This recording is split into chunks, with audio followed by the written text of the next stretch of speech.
Vincenzo'S Go Crypto Investing. This quick morning update. I got to get into work here. It's 5:51 in the morning on the April the 6th of 2023, and we can see the XRP price. This is very quick.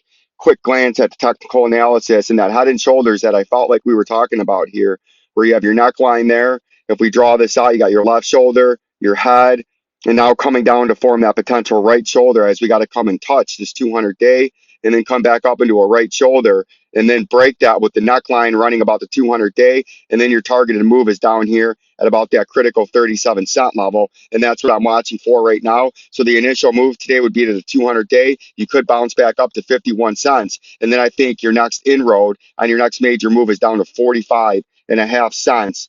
I'll around from current price, another 9.11% drop. If we look at the Bitcoin price really quick, it looks like the same thing. We're still sitting up here in this major area where we have this long consolidation, sort of a rounding top being formed, very tight price action, moving averages right on top of each other, volume falling. The next major move is either going to be way to the upside, pushing to near 40,000, or you got a big fall coming to the downside, pushing to near $19,278. And that's what I'm watching out for as the volume comes back in. It's not if, it's when.